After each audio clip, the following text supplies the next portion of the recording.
It's now time for Talkin' Boxing with Billy C.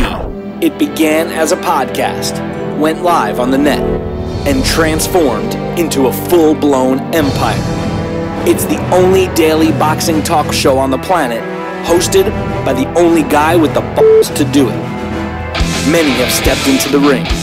Many have tried to take the belt. And one by one, they've fallen. Another victim of the undisputed heavyweight champion of boxing talk radio. Talkin' Boxing with Billy C is on now. My style is impetuous, my defense is impregnable, and I'm just ferocious. I want your heart.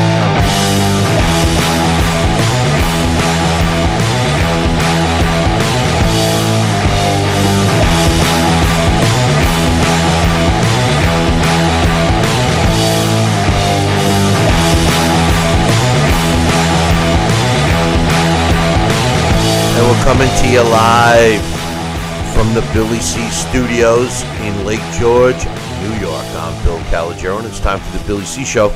Good morning, good day, good evening. Whenever you're listening, I hope you're doing okay today. Today's show is being brought to you in part by Sal's Neighborhood Pizzeria and Italian Restaurant located on St. Simon's Island in Georgia. Check out the website, www.salsneighborhoodpizzeria.com, or give them a call, 912-268-2328, 912-268-2328. Find yourself in St. Simon's, go to Sal's. Today's show is also being brought to us in part by the Holiday Inn properties. That's right, if you're going to be traveling someplace in the U.S., you want to make sure you stay at a nice, clean, refreshing place. Well, don't stay anywhere other than the Holiday Inn. You could stay at Holiday Inn Express and maybe even gain something while you stay there. No, I like the Holiday Inn Express. But anyway, the bottom line is we can get you a discount. That's right. Billy C discount. All you got to do, make your reservation, call toll-free 844-603-0364. That's 844-603-0364. Or, if you like me, just visit our website, BillyCBoxing.com, and click on the banner. You can't miss it. It's on the right. And also, today's show is being brought to us in part by my book, Tom Molyneux, From Bondage to Baddest Men on the Planet, is available right now where all good books are sold. And you can get a copy of this book right now while you're watching or listening to the show. All you got to do is go to BarnesandNoble.com or Amazon.com. Find out why I'm so adamant about getting this guy's story told. Once you read it, and it's a quick read, once you read it, you'll see exactly what I'm talking about. I want to give a shout out to some of our affiliates, two specifically. My man George and his crew up in Nashua, New Hampshire, on WSMN 1590. Don't forget, if you're not in that area, you could check out our show on their stream. They are on the 1590 AM dial, but you could also check them out at WSMN1590.com. And also, my man over my whole team, I should say, over in Brunswick, Georgia, on WGIG 1440 AM. I want to give a shout out to my man Scott and everyone at the iHeartRadio setup over there in Brunswick. So we're happy to be part of your sports programming. Now, coming up a little bit later on the show, we got Boxing Hall of Famer Larry Hazzard scheduled to join us. Larry and I will be talking about a bunch of things. And the other thing we're doing today, it's Wednesday, so that means it's time for the blast from the past. We have another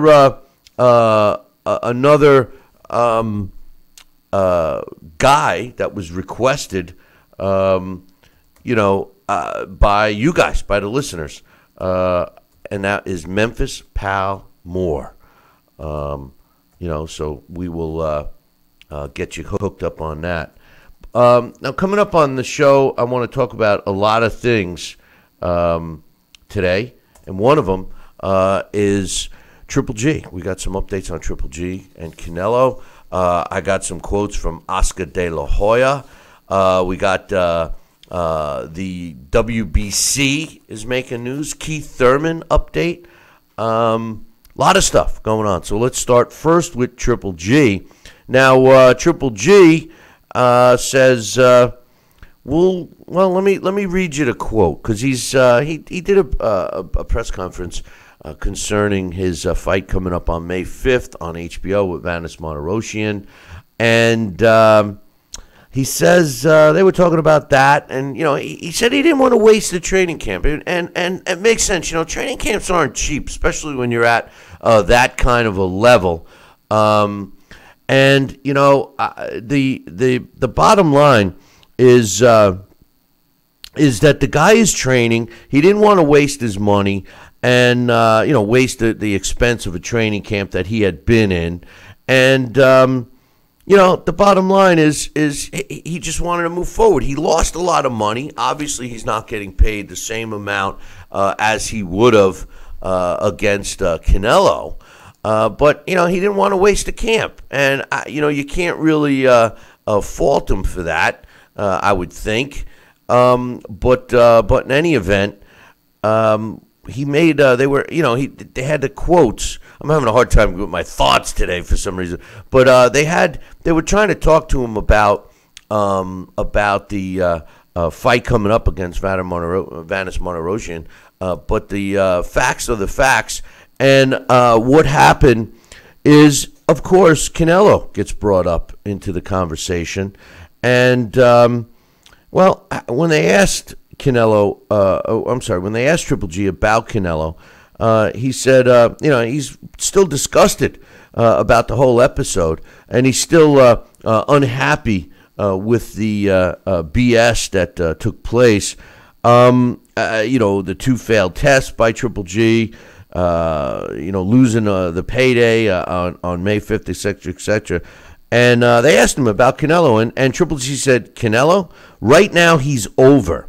Do I want to have a rematch in September? We'll see. It's a different deal. I'll fight Canelo again. Ask him if he really wants to fight me. I no longer think about Canelo. I am only focused on this fight, referring to the Vanes Martirosyan fight coming up on May 5th. He said, this boxing business is crazy. I just want to fight Vanes. I remember him from the 2004 Olympics. I know he's not easy. He's strong, and he's an active fighter in the ring. He's a good fighter. He's a real guy, a real fighter. He's tall, he's strong. In 2004, I thought he was the best boxer on the U.S. Olympic team. And that's pretty good considering Andre Ward was in that group and was the last gold medal winner, as far as I know, for the United States. The deal is since the contract it's no longer in place. According to multiple reports, it's no longer valid. So therefore, should the sides decide to fight in September, the negotiation has to be different, I would think. Joining me now, for some reason his camera's not working, but joining me now, Sal Rocky Senecola. You there? I am here, Billy C. Good morning. How are you? What's going on? You got no camera today or what? Well, I just getting it set up. I rebooted a few things, and it kicked me out, and I'm in the process of making it happen right now. All right, well, I'll wait, and we'll get you on as soon as I see you. So hang tight. We'll wait for Sal. He'll be back in a sec. In the meantime, I wanted to get his thoughts on that, but we will wait for him to get his equipment set. In the meantime, Martirosyan, at the same press conference, well, you know what? They couldn't help but ask him about Canelo, and he says, why did he flunk 2 drug tests? Why did he withdraw from VADA testing? I don't believe anything he says. I don't buy his excuse about tainted meat. If, God forbid, I had tested positive because of accidentally eating something, I would have myself tested every day to prove I was clean. No one wants to see someone cheat his way into a fight. That's why fans love Triple G, because he's so good in the ring and because he's clean. He has always been tested. He wants boxing to be a clean sport, as do I.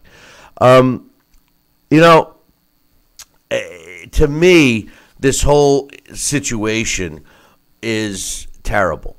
Not only is Triple G being branded as the bad guy all of a sudden, which I don't understand, really Canelo is, but he lost the money and everything else. I have said all along that he should not even bother fighting Canelo Alvarez in September. I really don't think that it makes any sense for him to fight Canelo. He needs to move forward and go on after Billy Joe Saunders. That's the fight that he should concentrate on, and we'll see what happens with that. Now, as far as Oscar De La Hoya, Oscar De La Hoya, he says, obviously, he's standing by his guy. And, here's what he said. He said Canelo's really getting the short end of the stick because obviously he's the popular fighter, and a lot of people are going to hate on him. But he's been one of the cleanest fighters I've ever known. He's passed a number of tests, and it's unfortunate.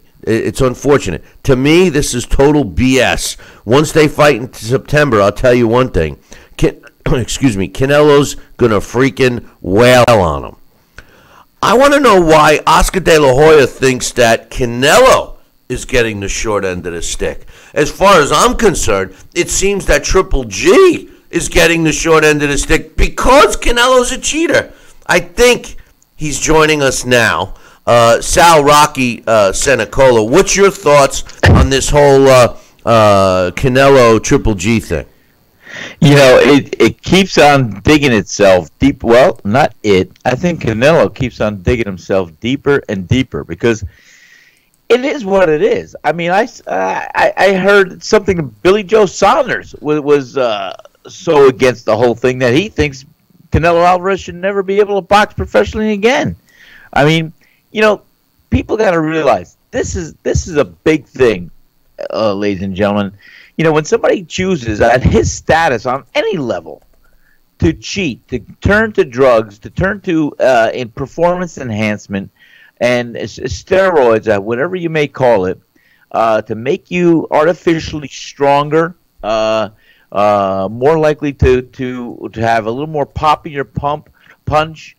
I don't know. I think hey, if you guys want to be for it, start a performance enhancing drug league and let the fools go down that path and keep natural with the natural league.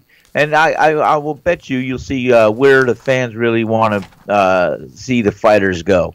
It is a shame, and like I said, the media not only reports the news, they help stimulate, create it. So let the mouthpieces be heard, and let this try to be. Let's right the ship. I mean, boxing takes enough knocks, no pun intended. But the bottom line is, this is big and this is bad, and it's bad for the sport. We cannot allow performance-enhancing drugs in the sport of boxing. You mentioned Billy Joe Saunders, and he's promoting his fight with Murray, and he did say exactly what you said, and I quote, this is from Billy Joe Saunders concerning the same thing. He says, I rated Canelo very highly, but now he's gone down in my estimation so much. I don't rate him as high as a fighter at all. He says, even if he beats Triple G in the future, I wouldn't class him as beating him because I still look at him as a cheater. I don't agree with what he's done, and I think it's a disgrace for boxing. You get these young fighters coming up, they're looking at Canelo, looking at what he's got and what he's become. Are they going to think that we can do that too? We can get away with a 6-month ban? When you see people like that enhancing their body to do more damage on someone, I think that's cheating, and it should be a ban for life. Most definitely. And his choice of wording, Sal, really is strong because he says when you see people like that enhancing their body to do more damage on their opponent, and that's what performance enhancing drugs do, the safety of the fighter goes out the window. And I agree that a fighter, if you want it to truly end performance-enhancing drugs in the sport of boxing, then the penalty must be severe enough to deter a fighter from even contemplating on whether or not he or she should take that risk. And a 6-month slap on the wrist, a guy who goes and decides to get surgery done, hey, well, I'm going to be off for 6 months. A guy who still thinks he's in the driver's seat and his team is spinning it like he's the victim. No, I agree with Billy Joe Saunders, because if the commissions really think that the most important thing is the safety of the fighters, then they needed to do a much more severe penalty than a 6-month slap on the wrist. Your thoughts, please. Yes, sir. I will tell you my thoughts. First of all, I'm becoming a bigger and bigger fan of Billy Joe Saunders, not only from his outing against his last fight, but I'll tell you what, the words he chose, and he selected, and he chose those words, a ban for life, and ashamed as far as, hey, I held Canelo up there as well. But if it's being artificially induced, and to think also, boxing is a tough game, and you don't have the faint-hearted and the weary people entering into the sport and going into the squared circle and trying to beat and dominate your opponent physically. It's not for everybody, but the bottom line is, as Billy Joe Saunders suggested, but to even think about getting stronger artificially and having more of an opportunity and more of a damaging effect against your opponent. I mean, that's what these performance-enhancing drugs do. They make you stronger. They make you bigger. They make you whatever you think you do. I think a lot of it has to do with also your psychological makeup and, yes, the physiological makeup and the whole thing else. But bottom line is, it's illegal. It should not be allowed. And, yes, you should deal with it at a severe level as far as penalty. I thought maybe being banned for 1 year was enough of a setback in one's career, when they are limited with a few years to run a career to begin with. But, yeah, you want to make it a hard line, ban for life, that'll shut a lot of people down and turn a lot of people away when they will think twice. But then even that, Billy, you'll have them blaming their training camps. They'll see, oh, well, the meat was infected. Oh, I'm sorry, I heard that recently. They'll say some other stuff that they'll try and have the wiggle room. It should be firm, it should be hard, and it should be clear, and it should not have any gray area in between the lines. Well, I mean, the truth of the matter is that, if somebody is going to get popped for cheating, the penalty has to be severe. To try to turn it around the way De La Hoya is trying to do, and quite honestly, I don't see any kind of remorse. This guy, Canelo, is still holding strong that he ate tainted meat. He didn't even show up for the hearing. That's a guy that is just not. One of the big problems we have in society today is that people aren't held accountable for their actions. There's always an excuse of why they did it. You have some horrific situation where somebody goes and opens up a machine gun and kills innocent people, and then the next day you're hearing about the poor guy's childhood, or the poor guy's mistreatment at work, or that's why he did it. No. We don't need to keep finding out what caused something. You need to hold people accountable and make it known that this is what's going to happen if you do this or do that. I mean, it's pretty simple. And in boxing, it's another level up because of the safety of the other fighters. It's a shame, and what bothers me the most is the simple fact that Canelo is trying, through his team, is trying to play like he's the victim here. And the truth of the matter is Triple G's the victim. He lost a huge payday. He's being blamed for the opponent that he picked. It's ridiculous. It's ridiculous. One more thing before I take a break. We were mentioning Billy Joe Saunders, and he did kick off his press conference for his upcoming fight in June with Martin Murray. He's making a defense of his WBO world middleweight title, the only title that Triple G does not have. Billy Joe Saunders says, at the moment, I'm only focused on Martin Murray. Once I win, let's see who's out there that wants to take me on. Obviously, he's talking about Triple G because that's the big fight in the middleweight division as of right now. He says, people bang on me about my last performance. There's only one person that can lose this fight, and that's me if I overlook Martin. I can't beat these guys if I'm not the fighter that I think I am. Martin has a little bit more range and reach than me, but size doesn't matter when you have the will to win. I don't know the feeling of being beaten, and I don't want to experience it, which is a pretty cool line. I like that.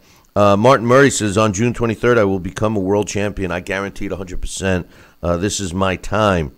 Billy Joe Saunders stands in the way of me and finally becoming a world champion and hopefully getting some huge paydays.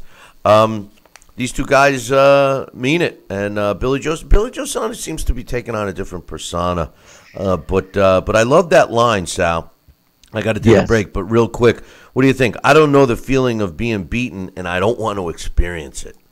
I love it. Like I said, Bill, I'm when he beat David Lemieux, not only beat, dismantled and crushed David Lemieux. I said, wow, is this really who I've not really paid too much attention to? And this guy's really capable of doing this. He was boxing, he was moving, he was taking a fight, staying in the pocket. He looked great.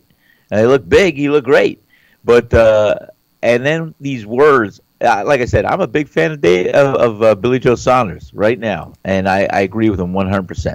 And that says that is the core essence. That says it in the heart of a fighter who has not tasted defeat yet.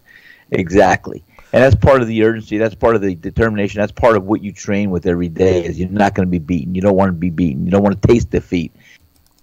We're going to take a short break. When we come back, we got some more. I got some news from the WBC. You're not going to believe it. Billy C will be right back.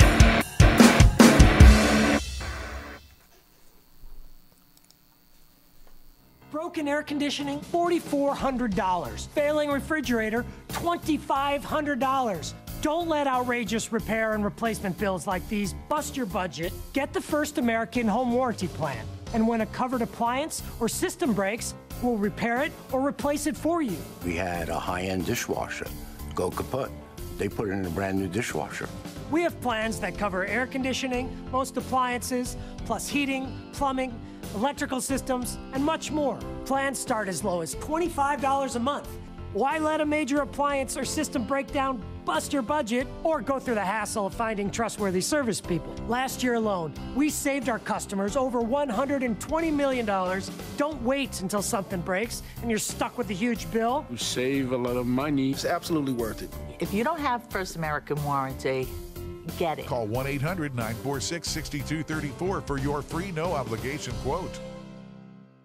Need relief from backaches and stiffness in your hips or down your legs? Then you need Dr. Ho's Back Relief Belt. The innovative technology works to support and decompress your spine. And now it's covered by Medicare. Every patient with back pain should be wearing this belt. Nothing gave me instant relief except for the Dr. Ho belt. Feel good while standing, walking, driving, doing housework, and while laying down. And now Dr. Ho's patented belt is available at our best price ever. It's even covered by Medicare. Order now and get the easy-to-use hand pump and back rehabilitation DVD free. You know, similar belts can cost you almost $1,000, but my belts won't cost you $500, not $300, not even $200. I will give you my special TV price. And remember, Dr. Ho's belt is covered by Medicare. If you know a friend or family member that suffers with pain, get them my system today. Help them live with less pain, be more active, and get back to doing the things they love. Give them the gift of health. Listen to this important message. If you owe money to the IRS, you will want to hear this. Penalties and interest compound daily on your back taxes, putting you under a mountain of debt. Tax 10,000 has years of experience connecting people with tax resolution specialists. Working through the IRS Fresh Start program, they will handle all the necessary forms, and if you qualify, you may end up saving thousands of dollars. Call Tax 10,000 at 800-773-4604. Listen. Are you currently on Medicare? In other words, do you carry the red, white, and blue Medicare card? If so, are you suffering from chronic back pain? If you answered yes, you may be eligible for a pain-relieving back brace covered by Medicare at little to no cost, shipped directly to your home for free. These medical-grade back braces are ideal for lower back pain, arthritis, spinal disorders, and other chronic back problems. Will you qualify for a medical-grade back brace? Call Back Brace America at 1-800-290-8300.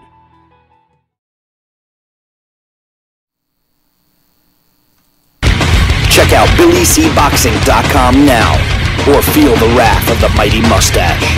Oh, that hurts! Why are you doing that to my face? I hate you!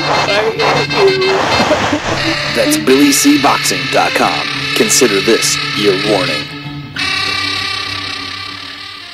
Now back to Billy C. Interact with the show at BillyCBoxing.com.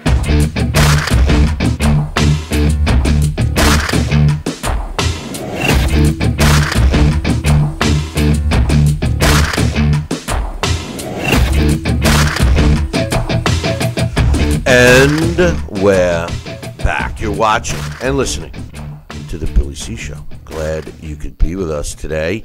And just before we went on to break, I said that I had some WBC news. Hey, Sal, I see you're back. I see you're back again. I wanted to ask you, do you think boxing needs another belt? It needs another belt. Like I need I do need a rotator cuff, but no. Last thing we need is another belt to confuse the issue. How many belts could we? How many world title belts are there today, or how many belts are there today? No, we do not need another belt. There's enough. I think we should eliminate a few of these belts. Well, the WBC has come up with another belt, except this time it's not for a fighter. This time, they have incorporated a trainer's belt.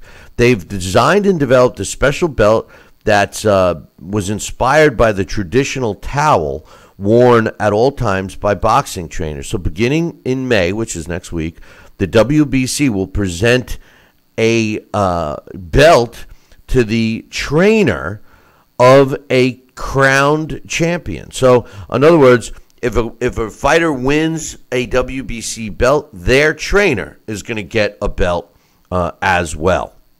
What do you think? I'm trying to mull it around a little bit, and you know, I will tell you this: I could see the endearing nature, and I kind of agree about some of the accolades and some of the pats on the back and some of the esteem compliments and that will propel a world-class trainer who's helped his fighter along the lines. I'm not saying I'm against it, Bill. I mean, it's interesting. I've never quite heard it, but is he going to get a belt every time he's in a championship fight and his fighter wins? Is he going to have more belts than his fighter? It's an interesting proposition. And maybe we got to have a wait and see kind of approach here. But I like the acknowledgement, and I think it's great. I never quite heard about it, and you know, if this is the WBC, are they on the forefront and the cutting edge? I don't know. I'd like to hear your thoughts, Billy C. Well, my thoughts are I don't have a problem with it. I think that to have the belts for the fighters, I think it dilutes what's going on, okay? I think that what has happened with all these belts is that we have fighters that have a belt. When you watch these guys do their ring walk, sometimes they got 14 guys carrying all the belts, and it's lost the value. And the only people that haven't really seen that yet are the promoters and the network executives, because they feel that they can't sell a fight unless there's a title on the line. Now, when you go to what the reason for a belt is, it's an award of sorts, right? And by having too many belts, we have that participation award feel, right? When you have too many belts, et cetera, et cetera. But when you do accomplish becoming a world champion and you win a belt, or in a case where most fighters try to achieve today is they want to win more than one belt, so they become a unified champion, that is what has taken the place of years ago what had been determined as a champion, because it was only one belt. So you win that belt, you're the champion. Now, champions look at themselves as real champions once they win more than one belt. So to have too many belts obviously has diluted the system. However, some of the other people involved don't get the credit that they deserve. Sure, we hear about them big-name trainers a la Freddie Roach or Abel Sanchez, et cetera, these guys that make the news for whatever reason, good or bad. But you don't hear about the unsung heroes, the guy that brings a fighter up legitimately and helps guide him, teaches him. Babysits, tries to nurture. Well, forget the babysit. I'm talking about teaching, something that we don't really have today in trainers. We have rah-rah men. We need trainers that teach.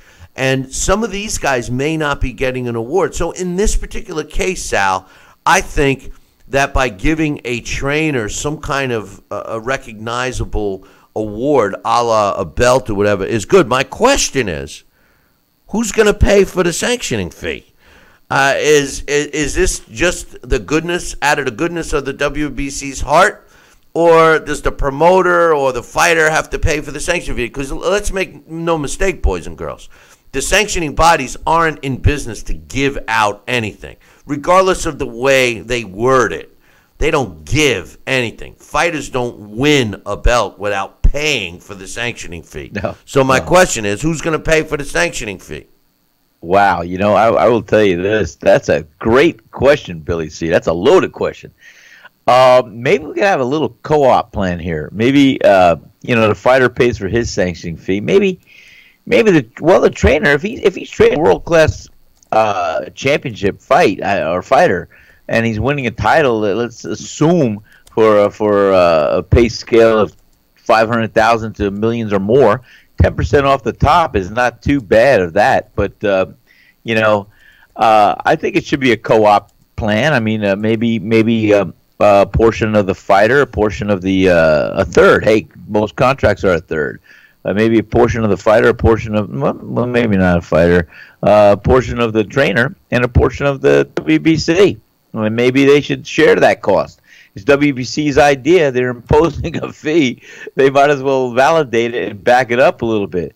But I kind of like the idea because I think there are, as you suggested, Bill, the unsung heroes out there. And, I would give my hats off every day when I have my 4 important professional trainers in my life. I think they were stellar.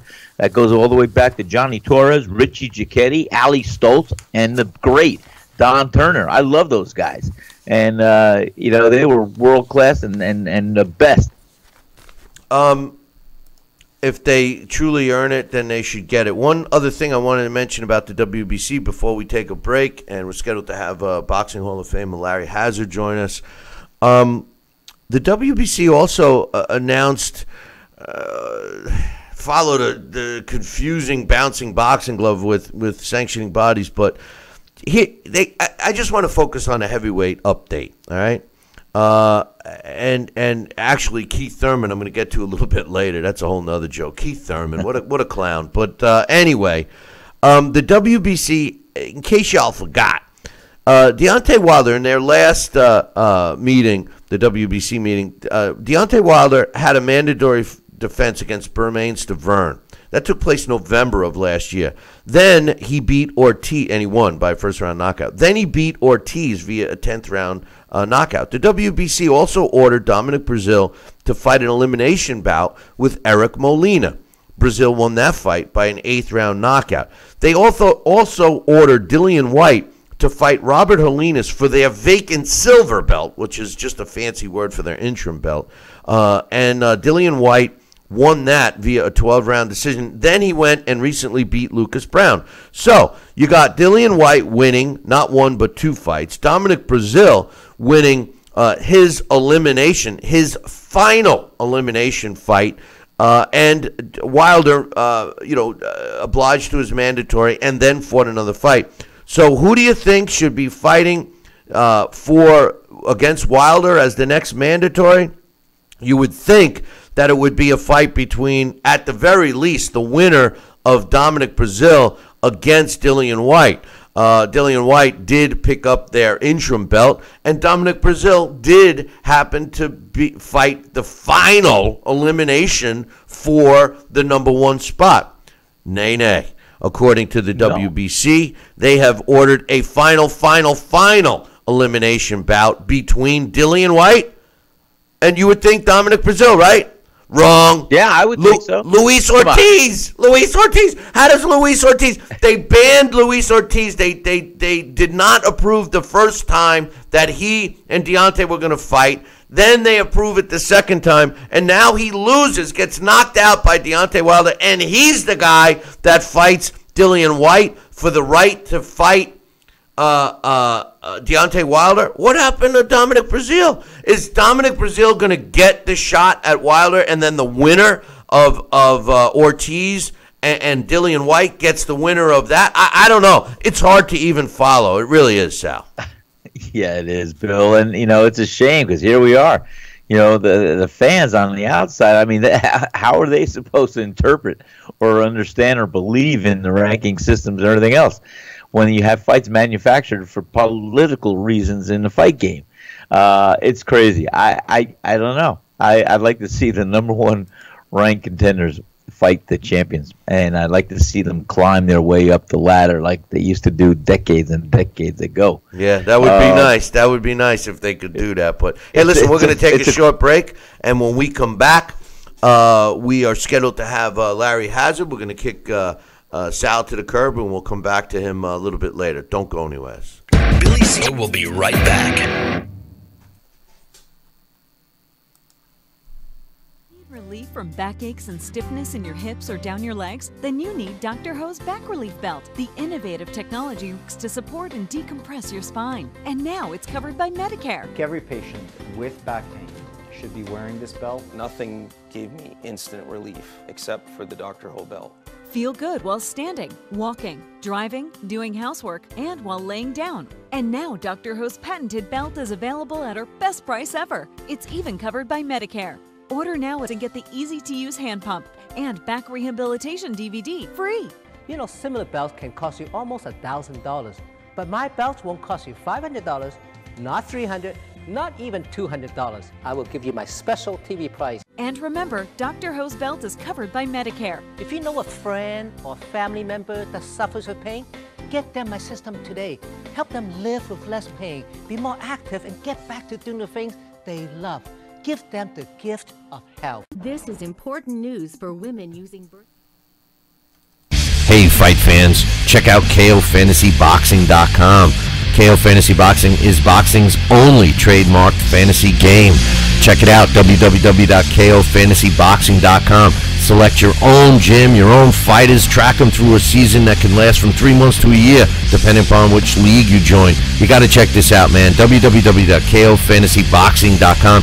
Join it today. Again, www.KOFantasyBoxing.com, and tell them Billy C sent ya. The one, the only, Don King. Makes me feel good, Billy, to have you, the number one show in the country, talking boxing with Billy. So I invite each and every American that's listening to this great show to tune in, because we want you to be there with Billy and me. Now back to Talking Boxing with Billy C., the only radio host man enough to take a punch from Mike Tyson. Wait a minute, man. Hold on there. Jeremy, man, I need you to take this one, all right? Wait, what? No way. I can't do this. Need I remind you I'm Billy C., damn it? Now put on that mustache and get in there. Hey, look at me. I'm Billy C. Crap.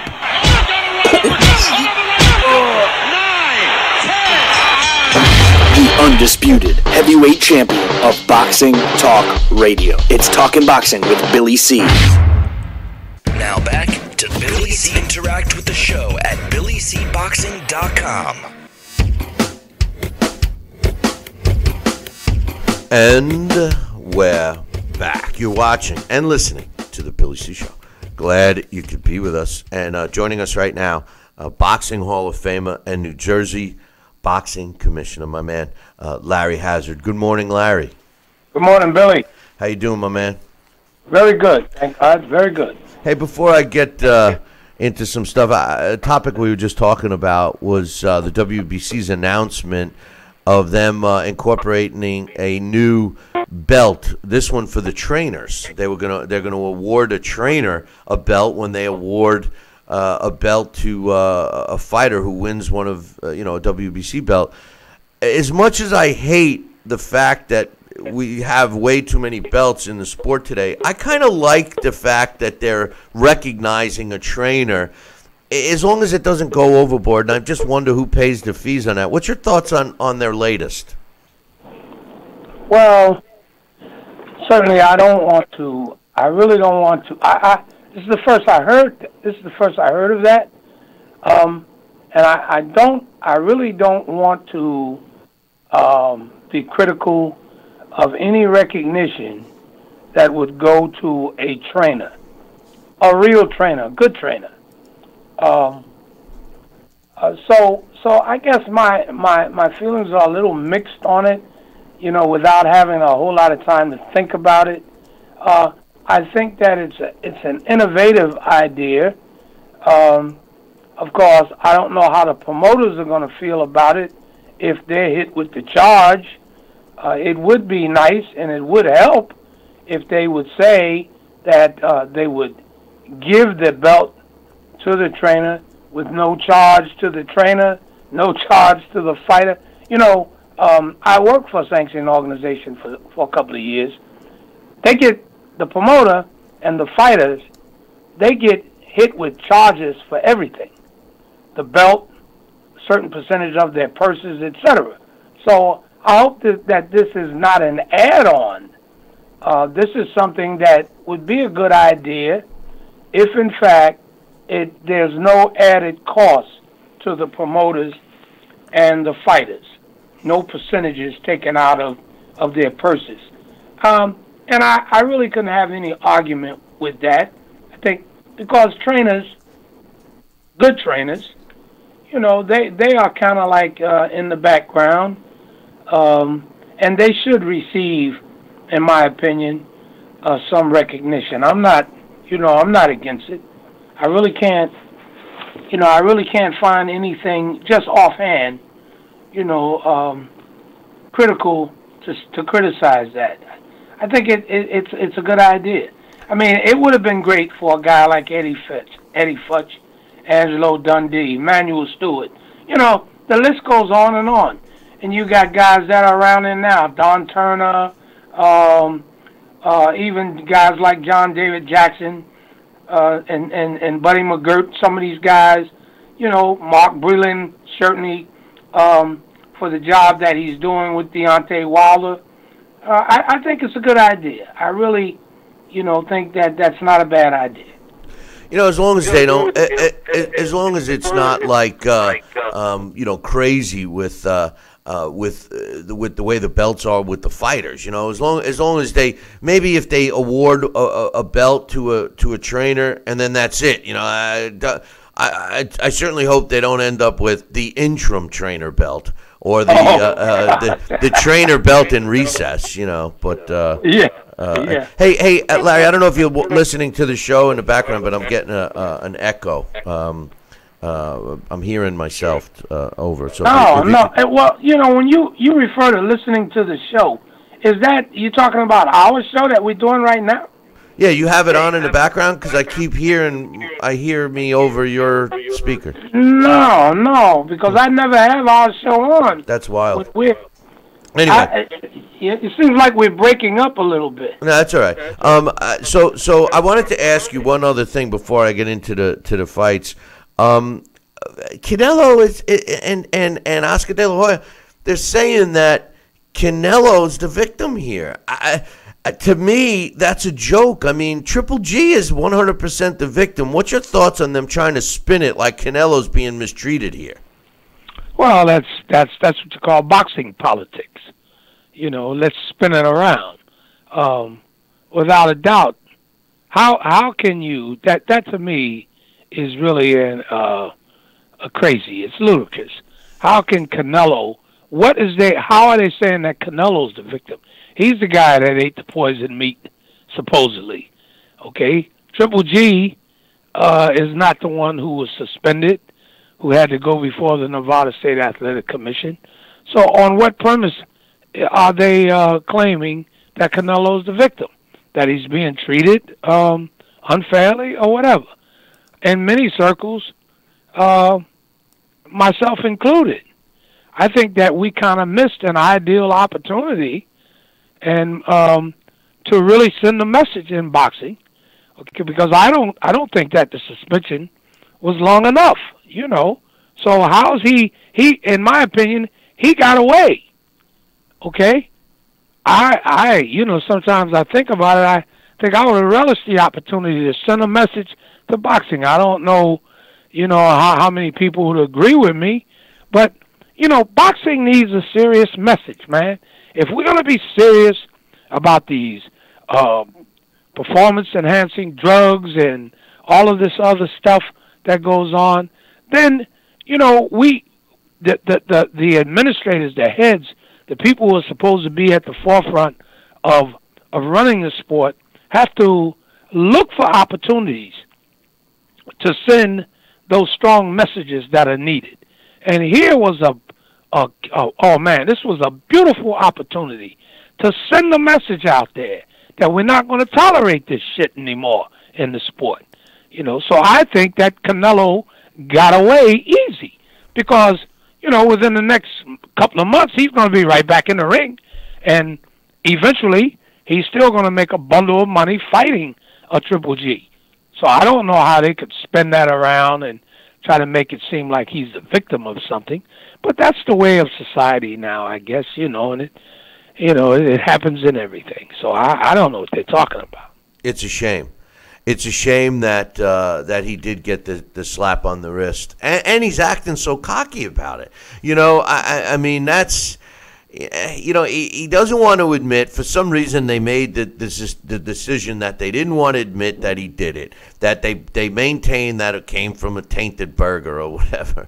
But you know, I mean, at some point, it just bothers me to no end, Larry. In life today, no one's held accountable for their actions anymore. I mean, there's always an excuse. I made the analogy earlier. It's a bad one, but it's true. You know, you get some whack job, goes in and opens up fire on some innocent people and killing them, and he gets arrested, and everybody's, you know, the first thought is, oh, we finally got a murderer, we got him arrested. Then the next day, somebody says, well, it wasn't his fault. He was he was abused as a child. You know, he got sent home without his homework one day. Or he's got a mental problem. Right, he's got a problem. You know, he can't help it. He's on drugs or whatever. You know, you got to be held accountable for your actions. I don't know. And speaking of which, it's a good segment here because I wanted to ask you your thoughts of the Adrian Broner Jesse Vargas fight from this past weekend. Well, here we go again. Here we go again with the judges, okay? And here is a prime example. I want to make my argument. I'm going to keep making this argument until hopefully something comes along. Certainly, the officials in New Jersey, they better start doing it, okay? And I'm seeing signs of it. If you take, for instance, first off, Broner did not win that fight, all right? So whichever one of those judges had Broner as the winner, to me, that's comparable to what happened in the Triple G Canelo fight, the first fight, okay? Which the girl, Adelaide Bird, got all that misery for. To me, it's comparable to it. I don't remember which one of the judges, you know, had Broner as the winner. Now, if I had to live with the decision, I could live with the draw. I could live with it, although I'm going to say right now that I thought, okay, that Vargas won that fight. Okay, Broner started coming on in the second half, but Vargas won the fight. Broner did not win the fight. Was it a draw? Well, I could live with it, but he did not win. Now, here's my point. We got a 10-point must system. I'm not even going to deal with rounds 4, 5, and some of the later rounds, which could have arguably gone, Broner's way. But with the score being 114 majority draw, if the judges in just round 1, 2, and 3, if they had scored those 3 rounds for Vargas 10-8, like every rule book under the sun instructs them to do, there would have been no question on Vargas winning that fight. Because a round scored 10-9 is reserved, it tells you right now, close rounds, 10-9. Nowhere under the sun was round 1, 2, and 3 anywhere near close. Okay? And if a round is not close, then the winner of the round is deserving of a 10-8 score, not 10-9, 10-8. But for the last 50, 60 years or maybe more, judges are stuck in park where not only do they score damn near every round 10-9, they go all the way to the right or to the left. If a knockdown is scored, if a fighter is behind for 2.5 minutes in a round and he scores a knockdown, they swing the round all the way over the other way, 2 or 3 points, which is ridiculous. Okay? So that's the way I feel about that. And until judges start using the 10-point must system more liberally, the way that they're supposed to, we're going to constantly keep getting these decisions like this. I'm convinced of it. The thing is, though, Larry, the fight. I thought that I thought that the fight was close. Do you think that the first 3 rounds were so one-sided that they could have been scored at 10-8? Is that what you're saying? Yes, that's what I'm saying. Huh? That's what I'm saying. That Vargas. What I'm saying is no. See, we can't say one-sided. All we're saying is dominated. The first 3 rounds were not close. They were not close rounds. Vargas was the clear winner in rounds 1, 2, and 3. See, we can't keep making it harder for the fighter to earn the points that he deserves by using semantics. Oh, it was overwhelming. It's got to be, this, that, or that. Hey, look, the rule book simply says if the round is not close. I didn't see anything close about rounds 1, 2, and 3. Okay? Were they competitive? Was Broner competitive? He may have been. But the rounds were not close.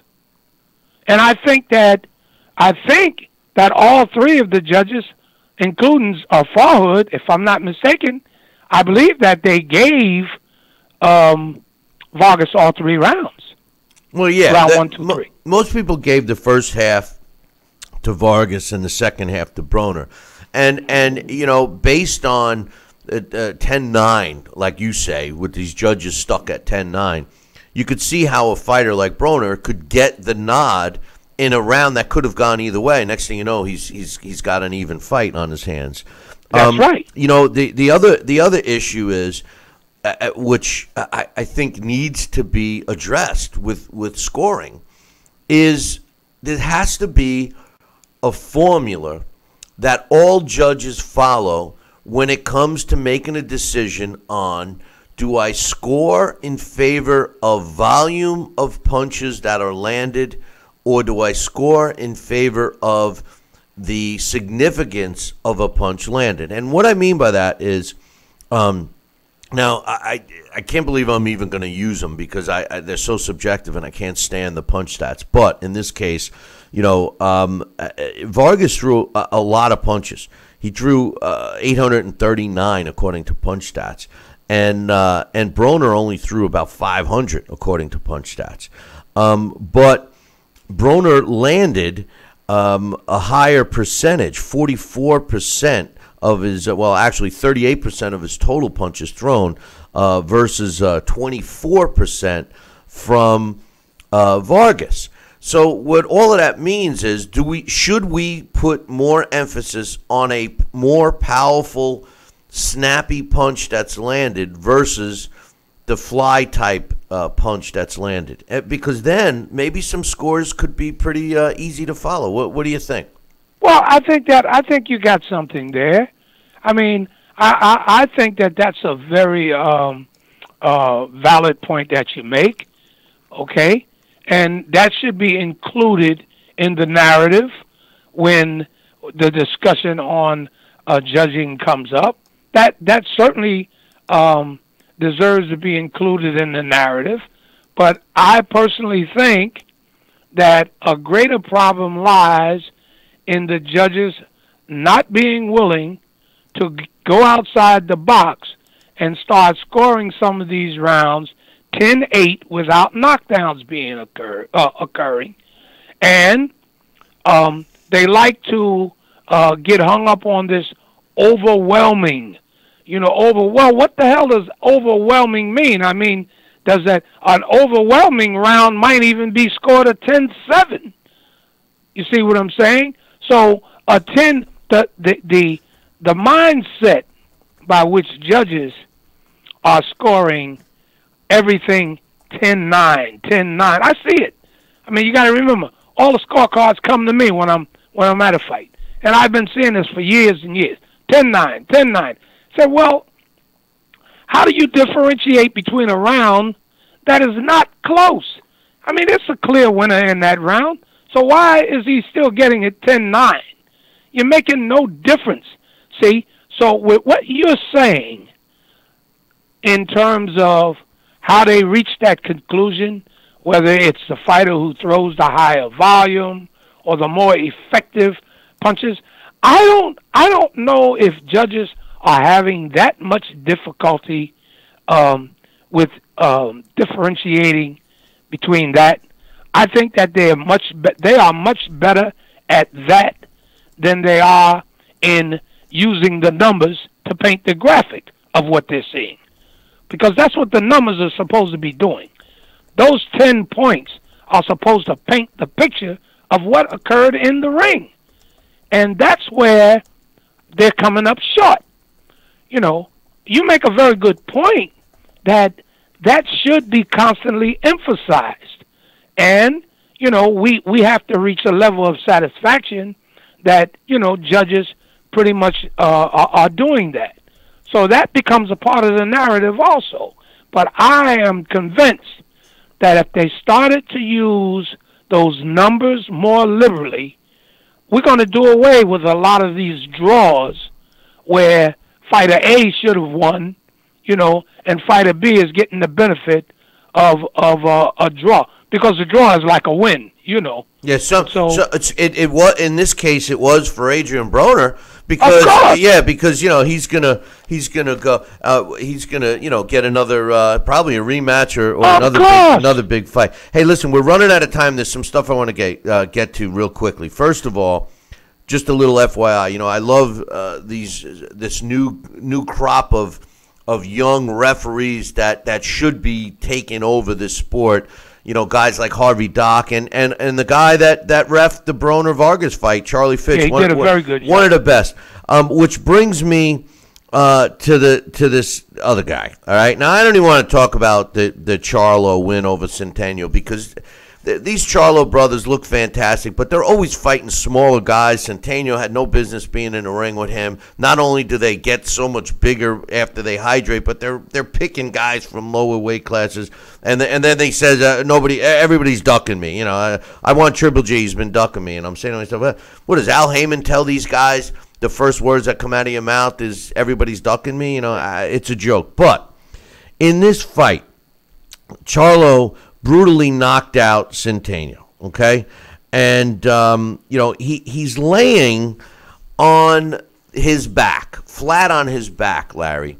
Half of his body is in the ring, and the other half is on the apron with his head barely. I'm surprised somebody on the ring apron wasn't holding it up. I don't know how it wasn't draped over. Okay, and that joke of a referee, Steve Willis, who gets his jobs because he makes faces and he makes entertaining television, is counting over him to the full 10 count. I mean, I would assume the man knows how to count to 10 without taking his socks and shoes off, Larry. But when you got a guy that is seemingly knocked out cold, flat on his back, laying on the other side of the ropes, is it necessary to count to 10? No, it's not. And every seminar, okay, and I thought referees, had that down by now, okay, when it's obvious, we always emphasize. I mean, I've given hundreds of seminars all over the world, and I have other referees who have given seminars, and we all agree that, and most commissions, I think, will agree, certainly I do, that it's the most important thing is the health and safety of the fighter. Every minute, every second counts in those critical situations, especially when a fighter has experienced a serious concussive episode, which is a knockout. That's very serious, okay? So, by the time you get an experienced good referee, by the time he gets to 3 or 4, he knows if a fighter is getting up, okay? If a fighter goes down face first, most referees know you don't even need to count. It's just certain things you learn through experience. So when you get to 3 or 4, and that fighter really is not really being that responsive, you simply wave the fight off. It still goes down as a knockout. You don't have to count to 10. It goes down as a knockout because you waved it off, okay, because you want those doctors to get in there, okay, and help that fighter right away. Because those seconds that you're counting off, could be very critical. Larry, he didn't want to tap into his TV time because he knew the camera was on him. And I'm convinced that that's why he counted to 10. The man, Centennial, made no movement. They should have had New York State has 97 doctors ringside. They're giving physicals between rounds, for God's sakes. And with all of the movement that New York State went to the safety of the fighters, you would think that this guy would have waved that off and let the doctors examine him then. Well, you're taking part of the words out of my mouth. Like you said, these doctors in New York seem to be on high alert in between every round. So why didn't one of the doctors just run on in the ring there? And why didn't they just come right on in? To me, that would have been, appropriate.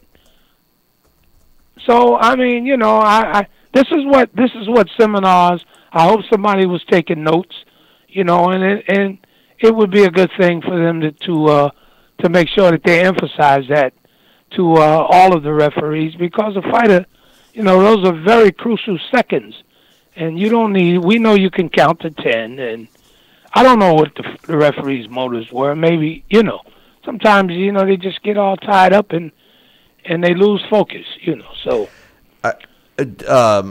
Gervonta Davis looked fantastic. I think if this kid can keep his nose clean, Larry, this is a special fighter right here. I mean, you just don't see what this kid has, and I pray that he follows the right path. I hope that he realized that he took the wrong turn, and luckily he got back on the street, because if this kid can stay, I can't wait to see him again. I can't wait to see him in the ring again. And he beat a guy that was no slouch. That's right. That's right. And see, isn't that a good feeling, man? Where he's close to becoming a household name. See, and if he could just stay on the right track, and I can't wait to see him and Lomachenko, okay? But if that kid can stay on the right track, man, he's going to be something very special. He's special now, but he's going to get very special. And he seems to, I like the way he was talking, okay? I like the way, he he gave thanks to God, and, he talked, he sounded intelligent. I said, well, the kid was getting a little off there, because I think a lot of these kids, they admire Floyd Mayweather, and they're under that camp, but they have to understand they're not Floyd, and so, Floyd may have given him a nice talking to, which I hope, because I think that Floyd could be a great role model for these kids, and make them understand that you're not me, okay? You have to be yourself, and be a credit to the sport. And so I like the way that Tank, Gervonta Tank, I like the way that he sounded. Great difference from the other guy, man. I'm telling you. Yeah, no, the other guy, Adrian Broner, was like there's something wrong with him because, I don't want to make an excuse for him, but it was like Jekyll and Hyde. He grabs the mic, he starts, and that was sick. That looked like such a they whispered in each other's ears. I mean, this is what Showtime has become, WWE. They let them do it, and then all of a sudden he comes back the second time, and it's like a different guy dressed as Adrian Broner. I want to thank God. I want to thank do you think that was contrived? You think that was planned? If you have it taped, go back and watch the fight. As soon as the fight's over, you see and you see Broner and him, they go kind of to congratulate each other, and they whisper something in each other's ear. They walk away. The draw is announced, and then they go ballistic, and they're both in front of each other's face, and Jim Gray is letting them do it. But hey, I got one more thing for you, Larry, and then I got to take this break. But I got an email directed to you. It's from my man Joel. He says, "Hey Larry, I thoroughly enjoyed the UFC card on Saturday from Atlantic City. I saw you in discussion during the Mercab versus Ricky Simon decision at the end of the fight when he had passed out from the choke. Yes. Was it a tough decision to make in favor of Simon? This is Joel. He says, I completely agreed with you on that call. Overall, what did you think of the event, and have you spoken to the UFC about returning to Atlantic City soon? Oh, I speak to them all the time about that. The event was fantastic. We had damn near 10,000 people in there. I mean, only thing that I didn't like was that there were almost as many fights in the stands as there was in the ring. That's MMA. But it didn't spill over. I think it just came from people having a little bit too much enjoyment, But anyway, it was a fantastic event. It was fantastic. And it just may be the event to really springboard Atlantic City and New Jersey back into the forefront, or at least back into the mainstream again, because the Hard Rock is opening up. I'm sure that all of those executives were watching what took place at Boardwalk Hall, and it wasn't hard to make that decision because we have instant replay. I was sitting right there looking at the monitor, and to be honest, I thought that the referee was a little slow in stopping it. But what actually happened, the bell rang. And in MMA, that's what you call a technical submission because he was out. You cannot be out at the bell and win. So the referee did a good job. I just thought that he was a little slow, but, oh, no, there was no hesitation whatsoever in making that decision. Larry, to answer that question directly. Larry, I appreciate all your thoughts and comments. Enjoy the fights this week. I look forward to talking about Daniel Jacobs because ponder this thought until we speak again. Daniel Jacobs could very well be the best middleweight out there today. If you look at Triple G, assuming he's number one, he hasn't fought. You got Canelo, who shouldn't even be in the mix, and you got Billy Joe Saunders. Then all of a sudden, you got Daniel Jacobs. He seems maybe he's the real guy. I don't know. I thought he beat Triple G in the fight when they fought anyway. Well, he's fighting a guy that's good, but a guy that's good in a lower weight division. He should look very well. He should look exceptionally well this weekend. But we'll chat about that next week, brother. Okay, Billy. Look forward to it. All right, Larry. Have a great one, man. You too. All right, take care. That's Boxing Hall of Famer Larry Hazzard. Hey, listen, we're going to do our blast from the past right after this break. This week, it's on Memphis Pal Moore, a Boxing Hall of Famer. Want to know about him? Stay tuned. Billy C will be right back. part of the Billy C. Boxing Network.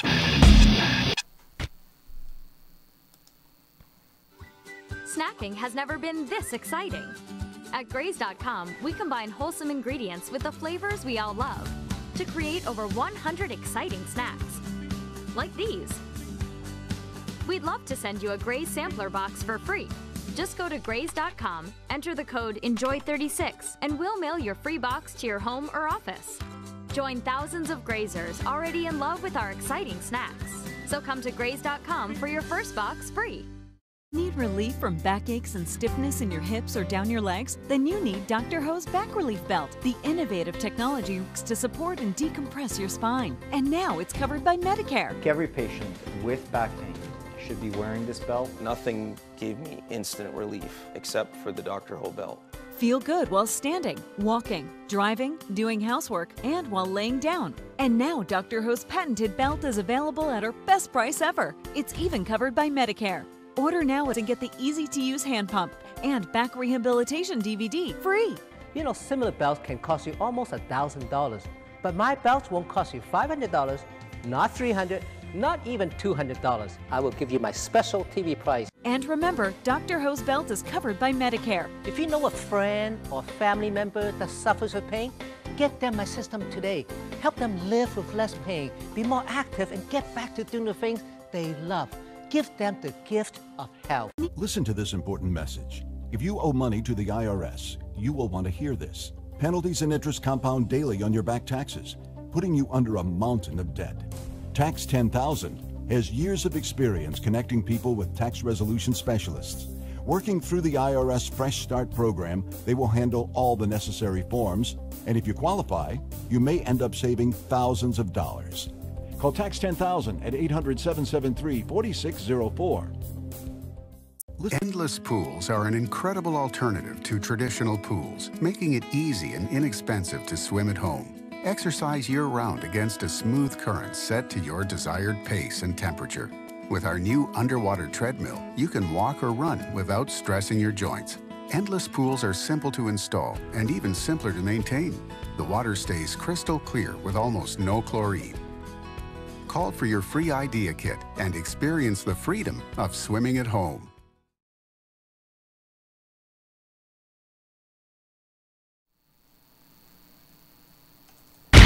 Check out BillyCBoxing.com now, or feel the wrath of the mighty mustache. Oh, that hurts! Why are you doing that to my face? I hate you. That's BillyCBoxing.com. Consider this your warning. Now back to Talkin' Boxing with Billy C. He may not have an Excellence in Broadcasting award, but the night's still young. And he's got martinis. So you never know what may be by morning. It's Talkin' Boxing with Billy C. Talkin' Boxing with Billy C. Now back to Billy C. Interact with the show at BillyCBoxing.com.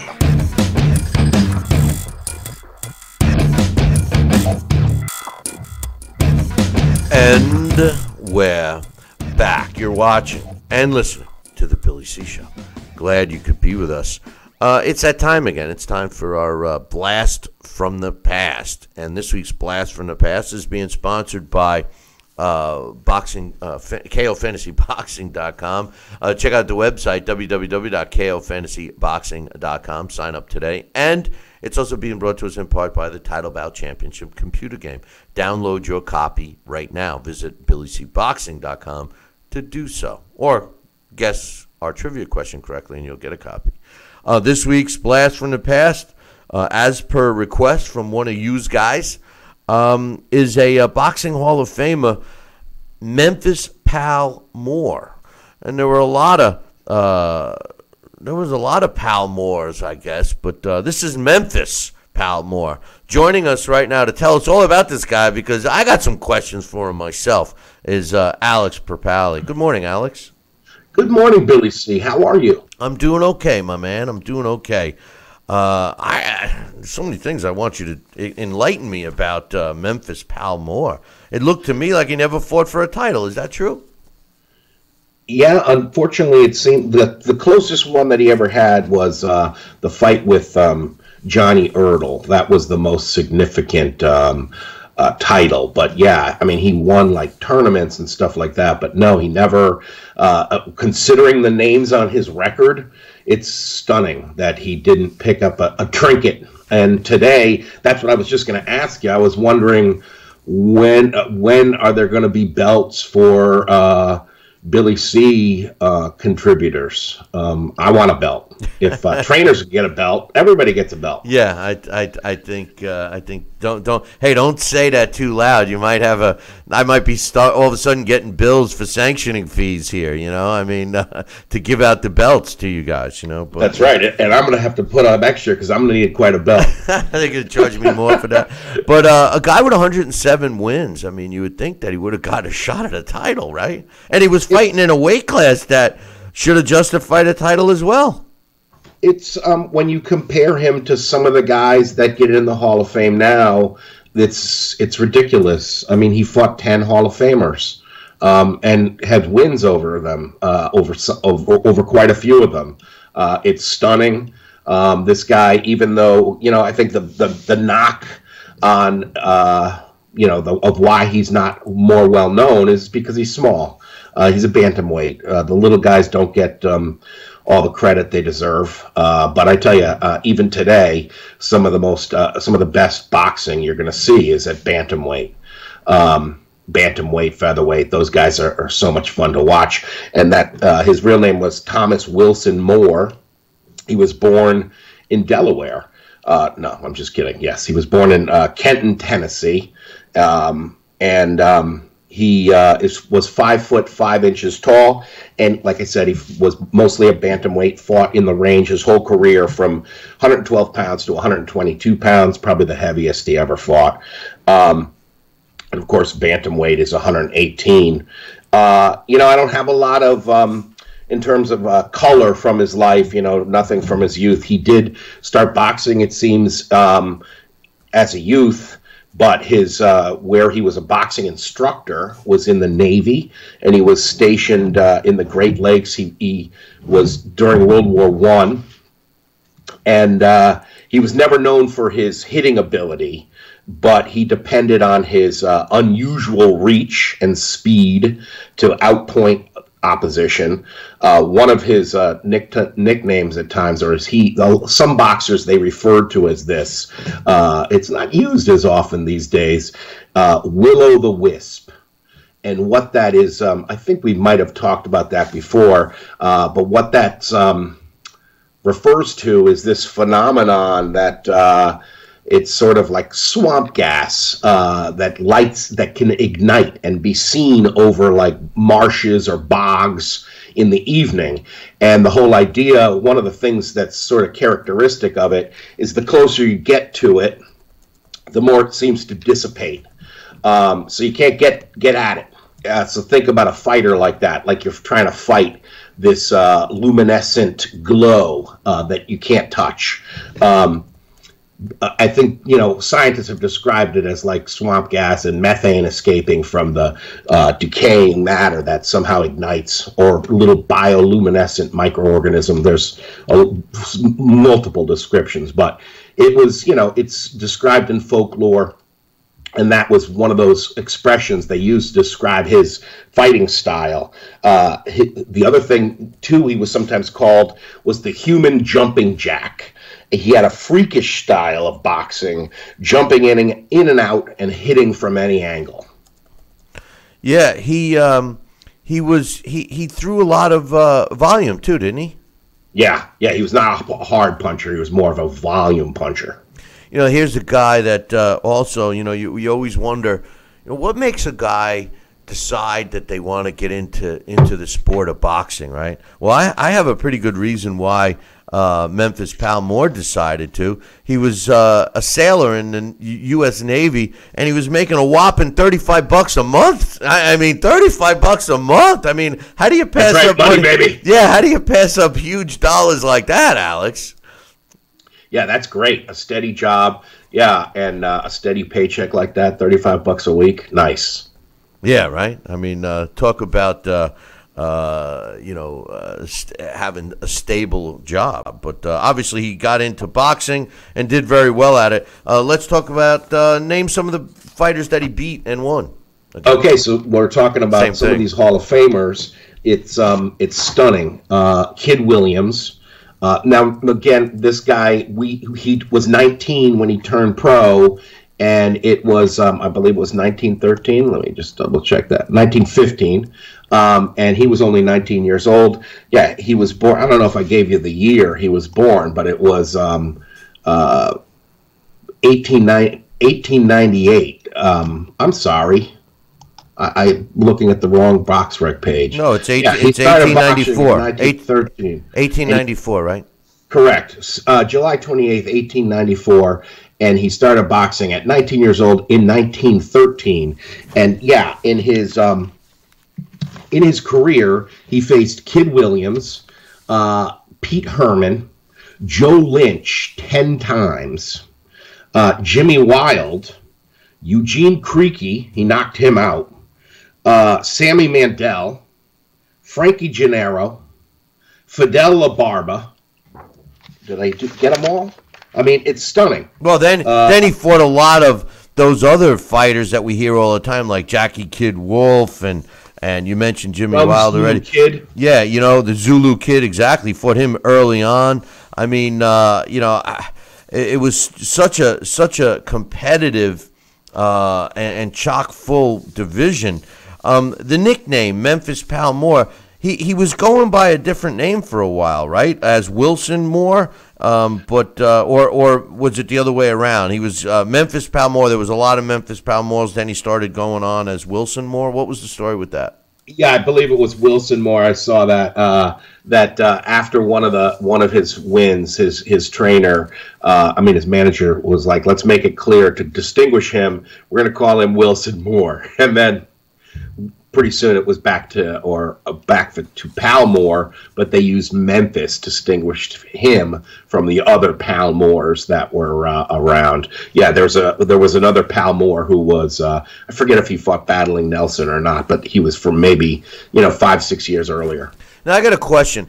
He fought in when he was in the military. The military used to let fighters fight each other, and for an example, he beat Jimmy Wild in 1918, which he won the King's Bantamweight Trophy, which is for the service. Was those fights considered amateur fights, or were those fights considered professional fights? Yeah, that was interesting. That was like a tournament, and it was a military invitational. Yeah, General Pershing was there, it seems they were considered, they're on their records, so I guess they're considered pro fights. But yeah, I got the feeling the whole thing was like a benefit, so I don't know if they got paid for that, but they're both on their records, so they seem to be legitimate, pro bouts. But yeah, that fight was incredibly close, and by beating Jimmy Wild, even though it was a non-title bout, he won the tournament. And he, in a sense, you just beat the guy who's looked at as the bantamweight champion. So even though he wasn't the bantamweight champion, he has a win. So he's suddenly incredibly highly regarded. So now getting other fights, he's the guy who beat Jimmy Wild in the tournament. So he got quite a name for himself, and he really is. When you look at his record, Billy C., it's ridiculous. When we use the old phrase, "This guy fought everybody," it's crazy to look at him. I mean, just the start he gets, his first year, at 19 years old, he's 6-0 with 4 KOs. His second year, this guy goes right into it. Second year, he's 10-2 with 4 draws, 2 KOs. Third year, 18-5 with 2 draws, 3 KOs. Fourth year, 15, 4-4, no knockouts. But and it goes on and got on. He just racks up the ring experience, and he really was a craftsman in the ring. And the names go on and on. Did I also mention Fidel La Barba was another guy that he fought? I mean, the frequency that these guys fought really will never be like that again. And you know, it really. People always ask me, "Oh, what can be done to get boxing back to the way it was?" And in a sense, it'll never get back to the way it was because the frequency of the fights aren't as much, you know. But yeah, I mean, this is, you could see this is a guy fighting every month at least, sometimes more than once a month, and it's ridiculous because sometimes he has, you know, a rough fight, and then within 3 weeks he's in the ring again. Right, and you know that we've seen that a lot. As a matter of fact, some of the safety issues that they've taken today with the 30-day suspensions, etc., would have maybe saved some of these early fighters' lives after the fact. You know, he fought for 17 years. When he walked away from the sport, he seems to have walked away 100%. Is that true? I really don't have. I have very little about his post boxing life. You know, but just his obituary just said that he died of complications of diabetes, and I forgot what the other thing was. But I did want to mention one thing before we got to that.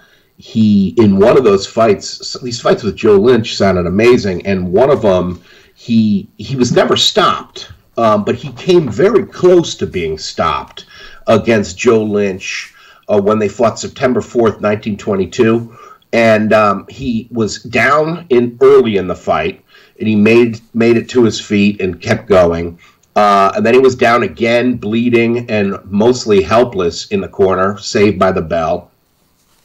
At the end of the fight, he ends up losing. You know, he made it to the end. Lynch almost registered a knockout.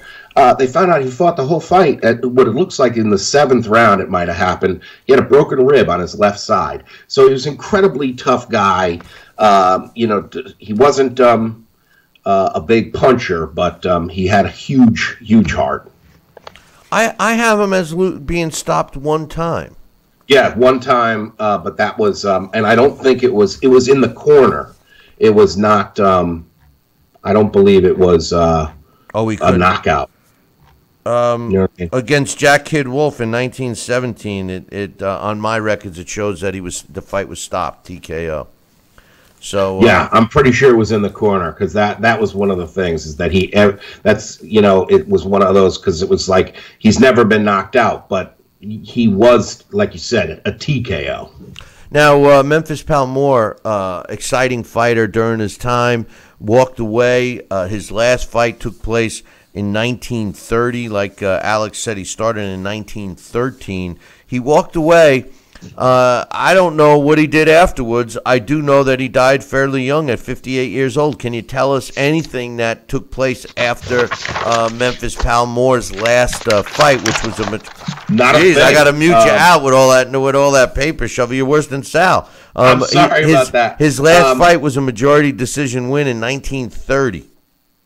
Yeah, he that fight where he was stopped, he actually was. They stopped it after the 4th because of a broken arm. So it wasn't like a knockout. Whoa! He couldn't continue with one arm. Yeah, I guess he was out. What a win! He's no Floyd Mayweather, I'll tell you that. Big time. His death was attributed to stomach ulcer, severe asthmatic condition that actually forced him to retire from the ring. But yeah, so stomach ulcers and asthma. I'm sorry, I thought I saw diabetes on the Wikipedia page. Yeah, stomach ulcers, huh? I guess. Well, in the 30s. I didn't know you could die of that. Well, it's bleeding. It's a I mean. Oh yeah, that's true. Plus, we're talking about severe asthmatic condition. It's like that COPD commercial where the wolf huffed and puffed, like you sometimes, Grandpa. Yeah. Shut up, kid. Yeah. I'm tired over here. Yeah. Talk to me when you're 80 years old, kid. But exactly. Anyway, great job on Memphis Pal Moore. How did he do in the title bout? He did pretty well. I'm sorry, I got to find that page.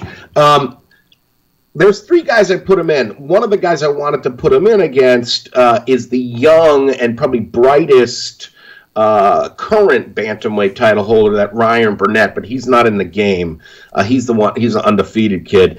Nahoya Inoue is moving up to bantam against Jamie McDonnell on May 25th. So I put him in against him, I put him against Zolani Tete, and I put him in against Guillermo Rigondeaux, just for fun. So first against Inoue.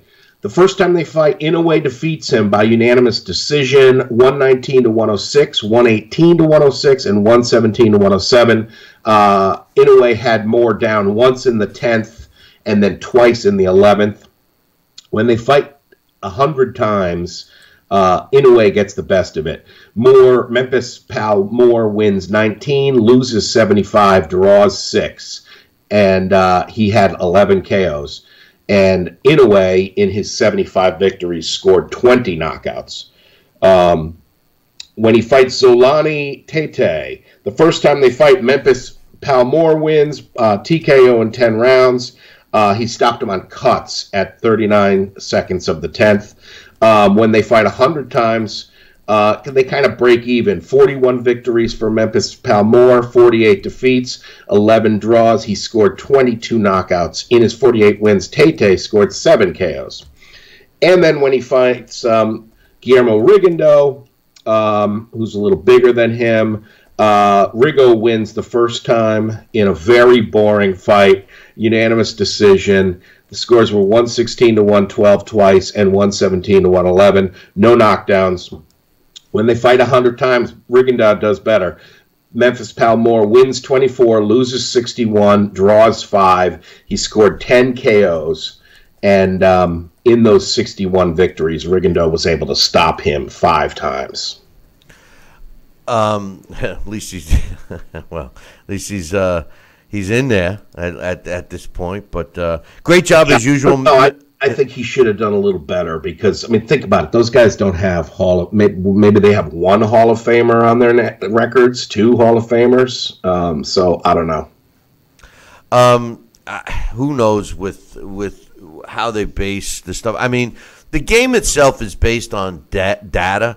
So, but you're right. I mean, and maybe that's why he's in the Hall of Fame for not winning a title and whatever. I'll never think about it. If you, the guys who are big punchers or do things physically, those are the ones who I would think would do well in any age because they have those raw, big power, athleticism, stuff like that. Might not do well in every age. It's the guys with style that I think could, and he's a stylist.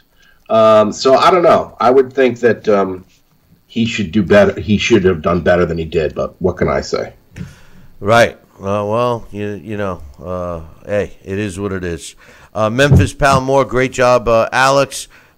He had a career record 107 wins, only 11 by knockout. And this backs up what Alex was saying in the beginning, a volume puncher. He lost 28 times in which he was only stopped once, and the wimp couldn't continue with a broken arm. He had 27 draws, 1,537 rounds of his 163 fights. And a lot of those early fights that we were talking about were scheduled for 20 rounds. So Memphis Pal Moore was inducted into the International Boxing Hall of Fame in 2011. Great job as usual. Alex, I wanted to ask you a couple of questions real quickly. What was your thoughts on the Broner Vargas fight? I really enjoyed it. I did not score it, but watching it, I thought I agreed mostly with. I agreed with Steve Farhood's card for the most part, but I think he ended up having it a draw. To me, it did seem the fight was on the table towards the end. Broner had a great, the 9th and 10th round. He had really great 9th and 10th. But then he took his foot off the gas. In the 11th and 12th, he did very little. And his trainer was exhorting him to do something in that final round. And the fight was on the table. He really should have done something, but did not. And for me, I thought if anybody won, it was Vargas. But like I said, I didn't do the numbers. So but I think what Larry said, I think was an excellent point. Vargas won those early rounds and won them big. So it does. I mean, but when you think about it, each round is a fight. You've got to score each individual round. It's just 1-0 when you think about it. Even though we have the 10-point must system, if we're adhering to that 10-9, you might as well be doing 1-0 because every round's the same. But I think that's why I think Larry brings up a very interesting point because they were not close rounds. But they weren't. I don't know, man. I don't know if I agree with 10-8 for those first couple of rounds. They weren't. It would be a very big change in how we score the sport. Yeah, but I think he makes up if we did do it, I don't know. You would probably see less controversial decisions. Well, what Larry has made a point, and I agree with him. And actually, I hate to give him kudos, but the WBC did the same thing. And I've spoken with Mauricio Suleiman on it when he was on this show. But they are experimenting with a different scoring system, whereas you would get to utilize more points within the 10-point must system. And Larry's been saying that for years. And that's Larry's point about winning a round easily should be a 10-8 round versus squeaking by a close round, which is 10-9. That falls into the 10-point must system.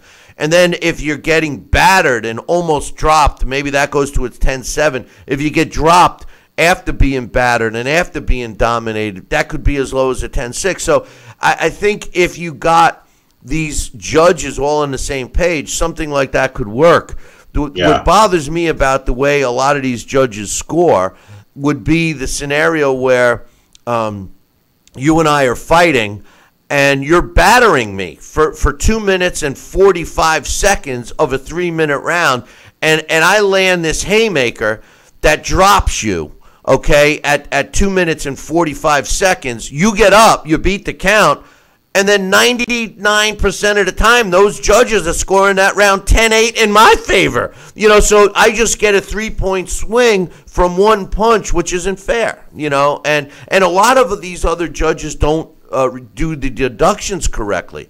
You're supposed to score a round the way you saw it, then do your point deductions from there. So if you score the fight around 10-9 in favor of fighter A, and then fighter A also got a point deducted for a low blow, that round becomes 9-9. You score at 10-9, then do the deduction. That's the way it's supposed to work, But one last question. I'm over my time, but real quickly, I've been real hard on Steve Willis.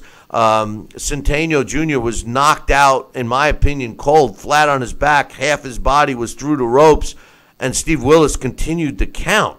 I didn't see that fight. I heard you guys describing it. I left the room for that fight, and I have to watch that because that does sound. It's funny because, well, it's not funny if the guy was badly hurt, but of course, but I usually like when they give a full count because so often today they wave off a fight before they give a count. When a guy, they don't even give a guy a chance to get up. But if a guy's concussed, it's a little ridiculous to count over him. Listen, in this case, go watch it. I agree that sometimes they need to give a count. I agree with that. But in this case, when a guy, first of all, when a fighter is beyond the ropes, his body, half of his body is inside the ropes, in the ring of battle, so to speak. The other half of his body is outside the ropes on the ring apron, practically hanging over. And he's flat on his back, Alex. He's not moving. It's not like he's struggling to get up and he's just trying to get his equilibrium back. He's flat on his back, not making a move. And Willis is, trying to get his camera time with the googly eyes and the faces, and he's counting to the full 10. There's just no reason for it. I can't stand when people say that they're concerned for a fighter's health, and then their actions would say otherwise. That's all. Don't be hypocritical when we're talking about the safety. And nobody likes to see fighters fight more than me. but there has to be a line drawn. And when a guy is flat on his back, out cold, the fight's over. You know, Absolutely. I mean, it's over. Alex, hopefully you can stop back again later in the week. We're going to be doing our breakdowns and predictions on Friday. Tomorrow is going to be a super chat day. We're going to open up the super chat for everybody. So hopefully if you got some time, swing by. We'll get you back on, my man. Okay, I'm going to hit you back with an email later. I found something yesterday that you'll get a kick out of. There's a Jack Johnson and Bugs Bunny connection. Oh, I love that. I love that. All right, my man. We'll talk to you soon. All right. Take care. Take care. That's Alex Pierpaoli giving us a great job. I'm going to take a short break. When I come back, we're scheduled to have, what's his name? Oh, yeah. My man, Sal Rocky Senacola. He'll be back in 2. Billy C will be right back. Part of the Billy C Boxing Network. Listen to this important message. If you owe money to the IRS, you will want to hear this. Penalties and interest compound daily on your back taxes, putting you under a mountain of debt. Tax 10,000 has years of experience connecting people with tax resolution specialists. Working through the IRS Fresh Start program, they will handle all the necessary forms, and if you qualify, you may end up saving thousands of dollars. Call Tax 10,000 at 800-773-4604. Need relief from backaches and stiffness in your hips or down your legs? Then you need Dr. Ho's Back Relief Belt. The innovative technology works to support and decompress your spine. And now it's covered by Medicare. Every patient with back pain should be wearing this belt. Nothing gave me instant relief except for the Dr. Ho belt. Feel good while standing, walking, driving, doing housework, and while laying down. And now Dr. Ho's patented belt is available at our best price ever. It's even covered by Medicare. Order now and get the easy-to-use hand pump and back rehabilitation DVD free. You know, similar belts can cost you almost $1,000, but my belts won't cost you $500, not $300, not even $200. I will give you my special TV price. And remember, Dr. Ho's belt is covered by Medicare. If you know a friend or family member that suffers with pain, get them my system today. Help them live with less pain, be more active, and get back to doing the things they love. Give them the gift of health.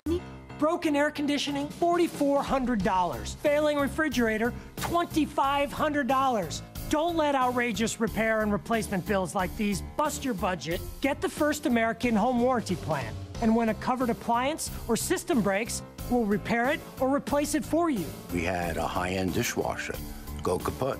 They put it in a brand new dishwasher.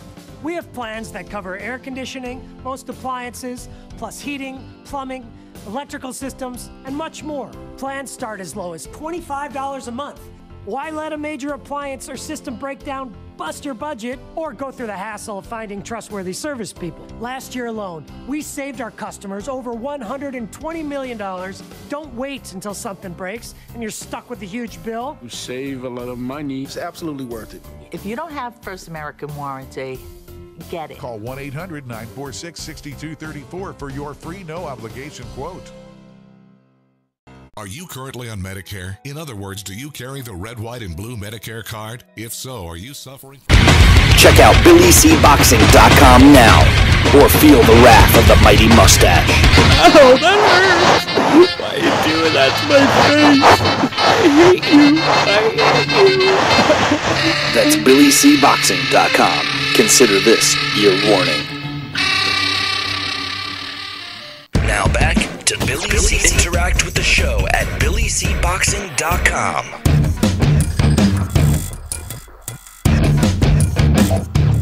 And we're back. You're watching and listening to the Billy C. Show. Glad you could be with us. And back with us again is Sal Rocky Senacola. And Sal, I got a couple of things to talk about.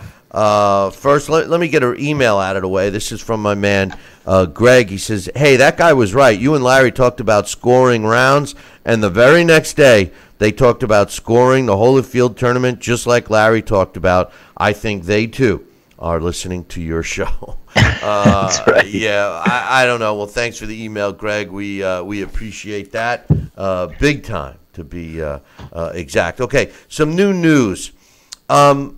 It was reported, and this is speaking about the WBC, it's reported that Keith Thurman Keith Thurman. You recall that Keith, name, right? It's vaguely familiar. I think he used to. Well, yeah, he did fight a couple of years ago, right? Yeah, he's kind of been on the shelf, and it was announced yesterday that he's not going to be able to fight again until the fall. But some weird stuff happened. Now, as you know, was considered a unified champion. He had the WBA Super World welterweight title, and he also had the WBC World welterweight title. Apparently he decided that he was going to give up the WBC belt because he wasn't able to fight for this belt until the fall.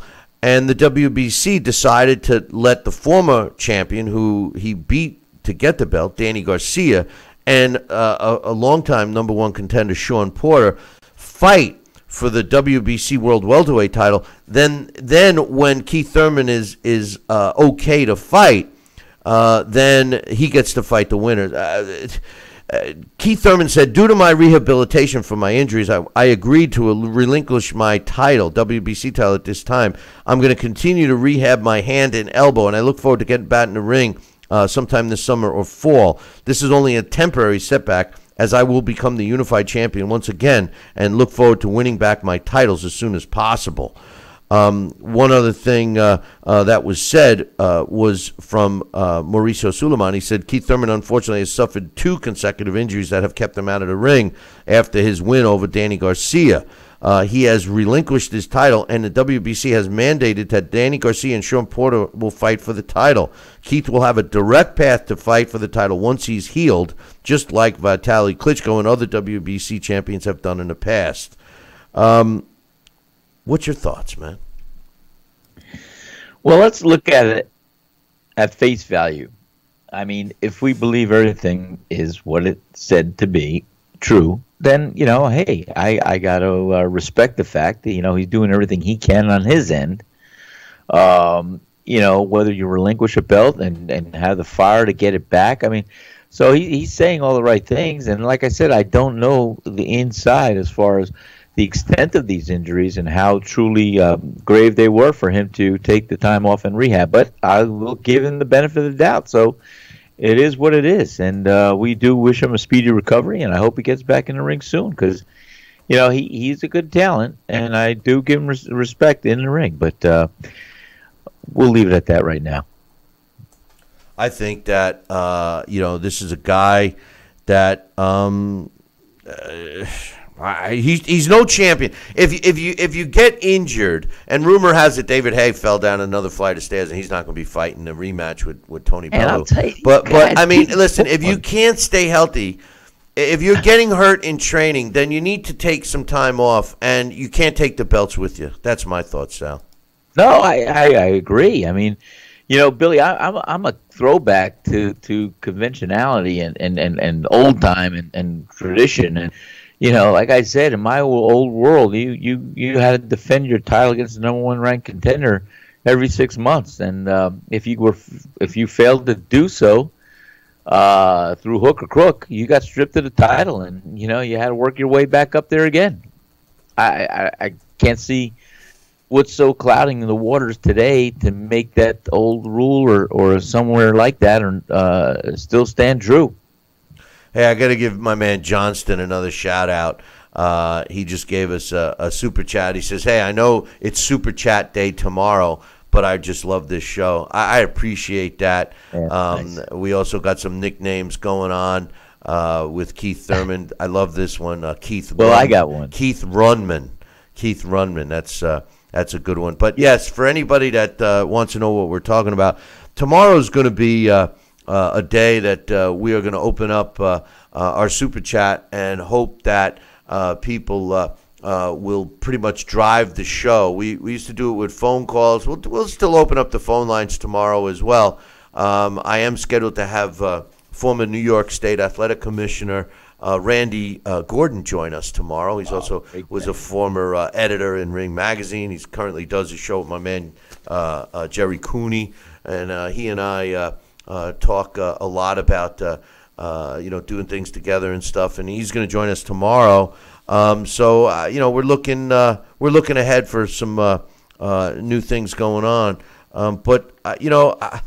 Just to get back on this Thurman thing, Sal, it just seems like, if you're constantly prone to injuries, and the thing that bothers me is that his injuries are always crazy. Like, he had a surgery that let me get you caught up. He injured his neck in a car accident back in February 2016, which made he was scheduled to fight Sean Porter, and it delayed that fight by 3 months. The circumstances around the car accident were very vague. There was no police report filed. He posted some photos of the car. It looked like there was no damage. So a lot of people were questioning that. Then he beats Danny Garcia in a very close fight, split decision, in March of last year. A month later, he had surgery on his right elbow to remove bone spurs, which had nothing to do with an accident or anything like that. And as well as calcium deposits. He was in rehabilitation from that surgery still to this day. Then last month, apparently he injured his hand hitting the heavy bag and sparring with some amateurs in his gym. And then they sent him for an MRI, and it revealed bruises. So my question to you is, it sounds like these injuries, and I don't want to, I mean this sincerely, okay? I don't want, an injury is an injury, okay? But normally, in an insurance claim case, unless you have a broken bone, they don't look at it as injuries. How can these bruises be termed injuries and postpone fights? I think there's something deeper going on, Sal. Well, like I said, I like to take it at face value and take him to his word. And hey, I was prone at one time early on to freak accidents, if you will, and I had stress fractures and shin splints and things like this just from overtraining and bruised hands and things like that. But I had some setbacks, and they do take a toll on you, and you have to try and have that clean run of being healthy. But as I said, fighting is not a game for the weary. I mean, you have to be 100%, and you're never really 100% because you walk around with injuries. You're 100% your best at the time when you step in the ring. But like I said, if you have a bone bruise, if you have this, if you have that, yeah, you got to get it attended to, and you got to recover from it. So, like I said, I'll take him at face value. Keith Thurman is a good talent. He's a good fighter. But, I would like to see him back in the ring as soon as possible to either defend or regain some of these titles that he has. Well, the whole idea is he should have one title, right? I mean, he should have one title. And I think that he's got plenty of guys that are looking for him in the welterweight division right now. So getting a fight will not be hard for him to do. He's just got to be healthy enough to get in the ring. That's it. So once he is, I'm sure we're going to see him face some top fighters because they're all gunning for him right now. I mean, the thing is that, an injury is an injury. But, if you're constantly, getting a bruise here and there, I mean, I personally, I think that this guy shouldn't even have a belt. I think that the bottom line is that fighters that win a title must defend within 6 months. A lot of them get 9 months, but they must defend within 6 months. And I'm not so sure I'm all about, getting some BS, mandatory that they have to defend against. As long as they make a defense, And maybe the computer rankings should supersede the sanctioning. I don't know. But guys like Keith Thurman, who I thought was a really good fighter at one point, has really let me down. And he's let down the sport of boxing as well, in my opinion, Sal, because, it sends between him and guys like Canelo, who, are trying to turn it around and make the victim, make Canelo seem like he's the victim. These kinds of moves are bad for the sport. And unfortunately, we have a lot of young fans that just either they're not smart enough or they're not willing enough to learn about the sport, and they believe whatever is said. It's like the resident troll. Everybody's so tough behind the keyboard in today's computer-based world. It wasn't like that back when we were kids. Somebody mouthed off to you and they had to either face you or shut the hell up. Now everybody's a tough guy behind the keyboard. It just bothers me. Plus, the other thing is you have this immaturity. I don't want to look at the internet or the global effects that the internet has by bringing people together, specifically in the boxing community where we can all talk boxing and stuff. I don't want to have some young kid calling other users names and stuff. It's so immature. You might as well go back to kindergarten. That's what it is. We're dealing with 18-year-olds, right? Well, you got an emotional growth as well as a physical growth, and it's just a different society today. It's just a different word. My father, God rest his soul, he, like I said, he was an old-fashioned, old traditional Italian, and he would say, well, that Al Gore, he really invented the internet. It's going to destroy the world, ruin us as a society. And that was just a little pun, but. My father, he saw the what the computer industry, the household time it's consumed in family and things like that, and he was not a part of it, and he I don't think he even had an email. He just like I said, he was an old-fashioned kind of guy, and he relied on just what was right in front of him or what he can gather in the news and assess for himself. Those are the old days. Just like sticks and stones will hurt you, but sticks and stones will break your bones, but names will never hurt you. I mean, nowadays, you call somebody a name on the internet and they go home and hang themselves or shoot somebody. It's a shame, but they're weak. There's so much more. They're weak, Sal. That's the difference. It's a dumbed down, weakened society. That's what we have become, and I'll tell you what, it's a shame because the human strife, the passion for excellence, the zeal for victory, those were the things that I grew up with. I don't see a lot of it in the majority of the youth today that I experienced when my generation was honing in to do something special. And compete on a level against the best. Like I said, it's just a different generation. We have ebb and flows of things that come in and out of our lives, and I'm not sure what or who is exactly to blame, but we have definitely become soft of these current days, and it's a shame. It's a shame. Softer, I'll say.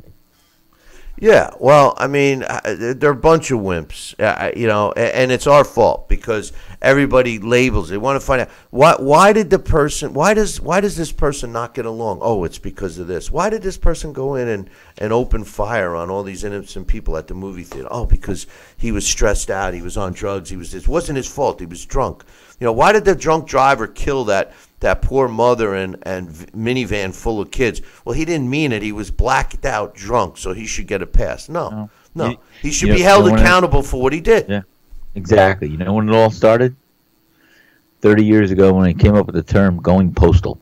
that was the benchmark. Right? Well, that's it all went downhill from then. Well, that started, because of the redundant job at a post office. But what started all of this, to be honest with you, was the Columbine killings. Once the you never heard of this.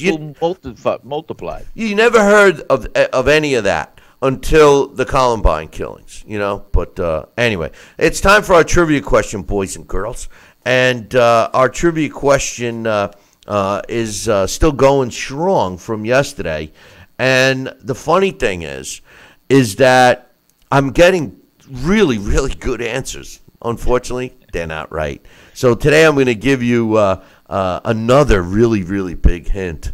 And I'm sure I'm going to be giving out a prize tomorrow. But The question is, and if you're the first one to email me, Billy@TalkinBoxing, TalkinBoxing.com, you'll win your very own copy of the Title Bout Championship computer game.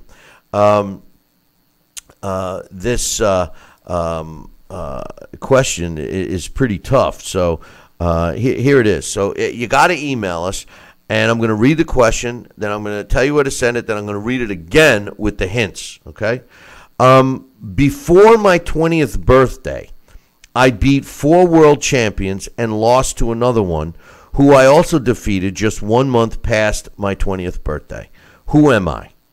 If you're the first one to email me the correct answer, Billy@TalkinBoxing, TalkinBoxing.com.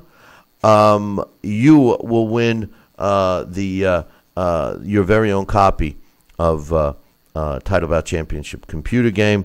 I'm going to read it one more time with all the hints. Before my 20th birthday, I beat 4 world champions and lost to another one, who I also defeated just 1 month past my 20th birthday. Who am I? Here's the hints. This guy is very well known. He fought in multiple divisions. He fought for the world heavyweight title. He fought a very dominant heavyweight champion for the title and came up short twice. And this guy, here's the last hint I'm going to give you, he never fought as an amateur. If you're the first one to get this correct by emailing me, Billy@TalkinBoxing, TalkinBoxing.com, you'll win the prize. So, hey, make sure tomorrow is going to be a busy day here on the show. We're going to open up phone lines. We're also going to have a super chat day. So anybody that's willing to put the money where their mouth is will get a place on the show for tomorrow. We're also scheduled to have Randy Gordon join us. So you're not going to want to miss the show tomorrow. So make sure you tune in tomorrow morning. Same bat time, same bat channel. Until then, I'll leave you with this. Ciao, baby.